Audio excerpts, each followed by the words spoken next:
Hey y'all, my name is Luke and welcome back to my YouTube channel where today it's kind of a story time. Yes, it's a story time. So, coming out, wow, you know, that's it's difficult, it's always difficult. The birds agree. I mean, it gets easier, like, because it's not something that happens just once. It's something that you keep doing throughout your life. Luckily, I think I've had it pretty good so far. Yeah, I haven't faced like many troubles that other people would perhaps face. And with this video, my goal is to potentially, who knows, maybe someone out there, if they're not feeling comfortable or something, and I want them to know that it's okay to be who they are. Just like I needed to know, I guess. Maybe this video will help someone out there feel just that little bit better. And ultimately, that's what I want to do with this channel, so yeah, let's get into it. For me, it's nothing like majorly special.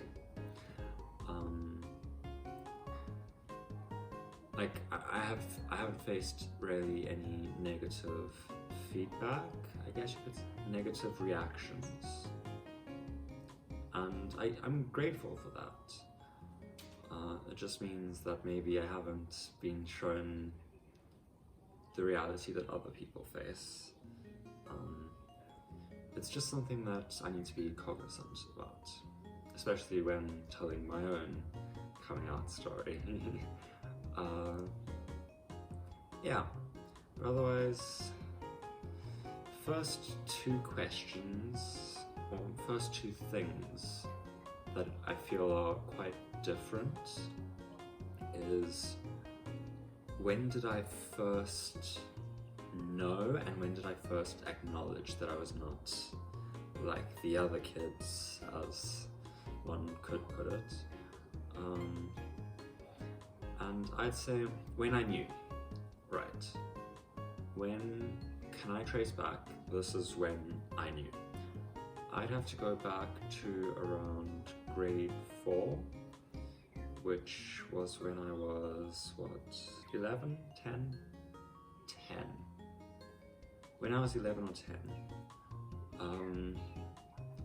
That's when I guess I kind of knew. But then obviously there's the not knowing that this is something I could be. So what I mean by that is, I was not like, hey, I know this is a thing. This is okay. I was like, no, this isn't something that's supposed to be happening, kind of thing. I'm not supposed to feel this way, I guess. Because I was in an all-boys school, and then finding boys cute is like, I don't know.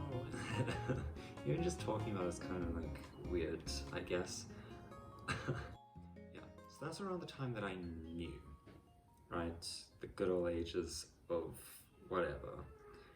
Acknowledgement of this, because that was in the period where, no, this is not something, this will fade, right? It's gonna fade, it's gonna go away, you don't need to worry about this, all people go through this, it's fine.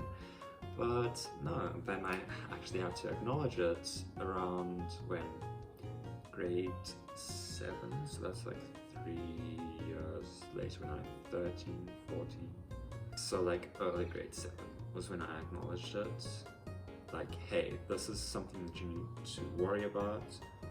And this was around the phase that was like internalized, no, you shouldn't, you shouldn't be this. You are this, but it's a bad thing. You need to hide this. So that's what I did, or tried to do. Yeah, try to hide it as best I could. I suppose that's part of why I'm as reserved as I am. I don't know, just just never felt like I can really express myself at school fully, which is not fun, but it is what it is, you know. So I'm hoping to get past that a bit more. Hopefully. Friends have definitely helped along the way, which is always good. Yeah, but then let's get to the first coming out. Yeah, my first like actual coming out, like me telling another person, I'm pretty sure was through Instagram DMs, which is, I don't know, it's just kind of easier to do it over social media. We'll get to that when it comes to my like first big coming out. But just, yeah, social media kind of helps because there's not really people there. It's just like you're putting it out into the aether almost, which is helpful in some ways, but in some ways not so much. But yeah, anyway, getting sidetracked. First coming out was to, let's call him Apples. So first coming out was to Apples. Yeah, I think either he'd like just come out to me before or something. We're having like a really deep conversation. This was towards the end of grade 7. So I'd acknowledged it in the beginning of grade 7. End of grade 7, there's still this internalized homophobia underlying everything, as it does. But then, yes, came out to Apples, and he was supportive. Yeah, that's a story for another time, as we say. I know some of this is vague, but yeah, just don't want to disclose too much information, especially names. But yeah, that was the first coming out. Otherwise, like after that, I came out to a few people, like one after the other. It was always hard, like to actually say it, actually like accept it. So for a while, I only told like a few close friends, like probably 3 or 5 people knew at that stage. I didn't even tell my best friend, like, because I was so nervous he'd be like, no, like, reject me or something, like, hey, no, this isn't right, or whatever. Because, again, good old internalized homophobia. So there was like a few people that I could talk about it with. And that was definitely the most helpful.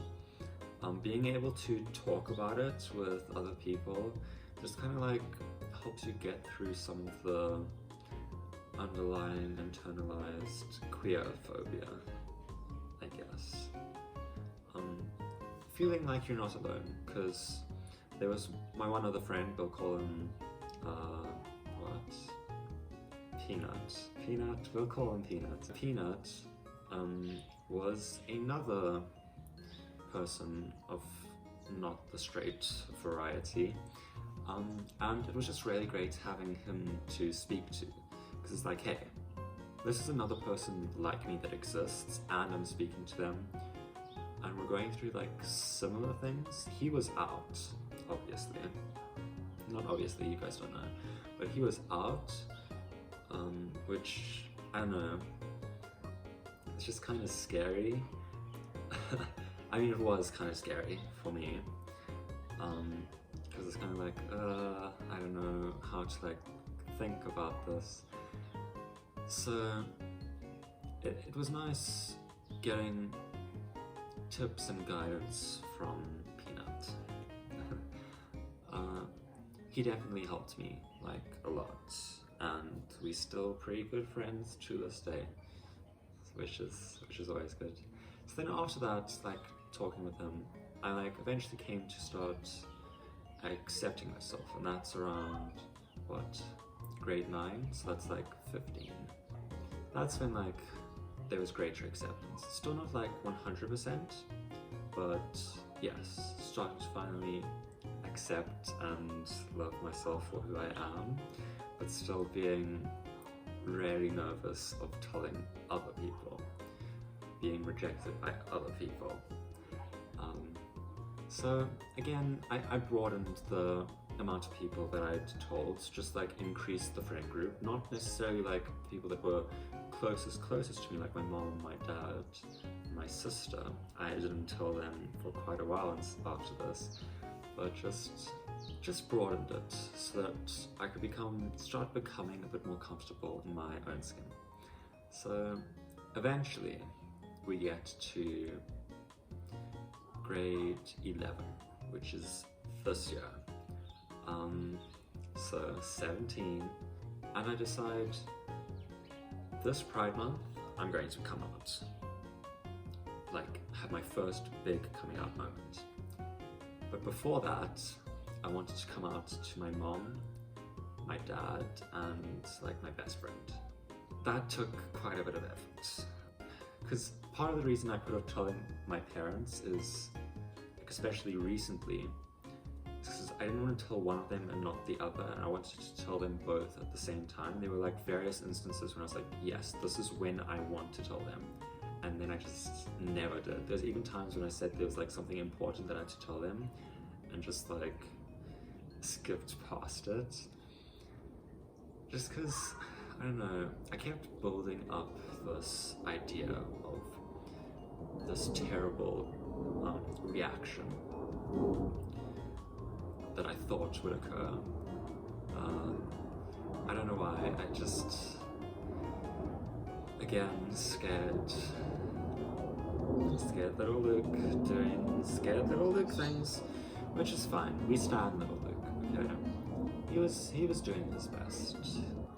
Eventually, it came to like May. I told my mom and sister on the same night. I just like brought it up. Surprisingly, like for me, it was just very anticlimactic. And this is because like I told them, right?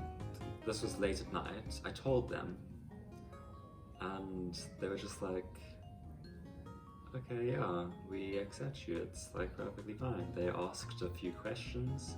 First they asked if I had a boyfriend, which, fair, I guess is a fair question. And then they asked if I had a girlfriend, which I said no, as well.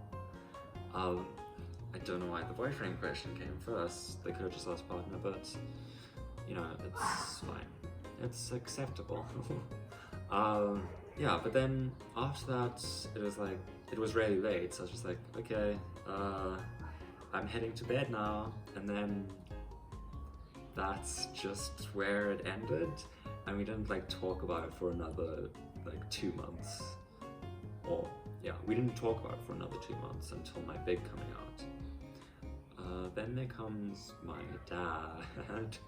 I came out to him in a Father's Day card on Father's Day, which is like fine, but no, don't. I don't know. Like it's fine if you come out in writing, but don't do it on like Father's Day, because I don't know. I don't know what I was thinking. I was just like, hey, this is gonna be a good idea, so do it. And then I just did it and didn't actually consider if it was a good idea or not. That one I was also like expecting a big reaction, and there was also an anticlimactic reaction. Like there wasn't really a reaction. Like he just read the card. Like there's the Father's Day part, and then there was the coming out part, and like he didn't really say anything.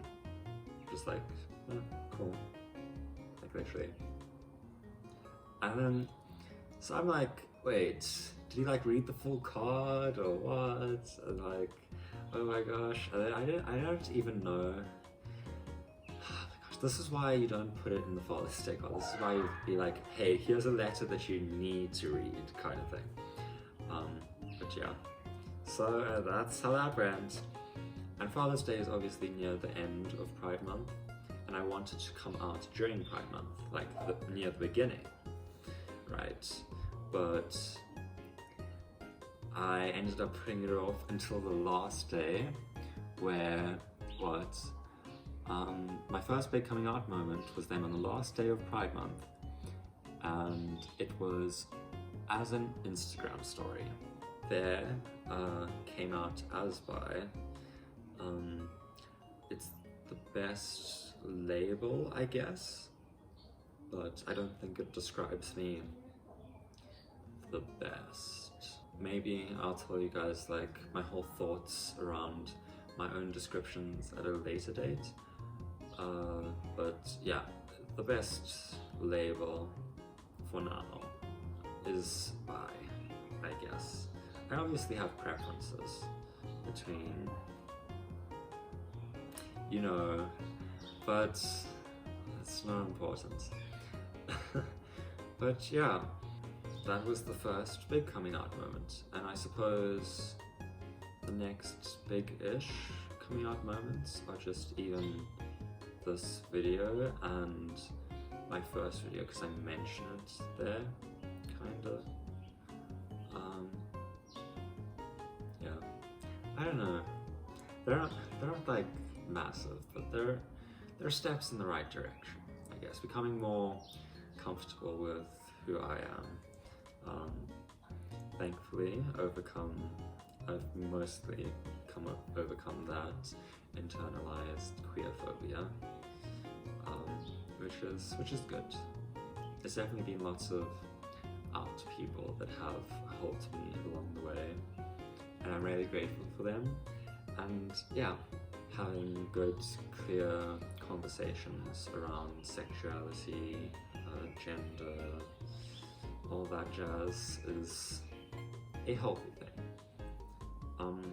Knowing yourself is always a good thing. Accepting yourself is always a good thing. But that's the end of this video. I hope you like it. If you did, hit that like button for more story times. In the comments down below, just tell me if there's anything else you want to hear about me. Anything you want me to elaborate on. And who knows, maybe in a future video we will, maybe in a Q&A if you want. But yeah, otherwise, thank you so much for watching. I hope to see all of you next time. And yeah, thank you. That's the end of this video. Bye-bye.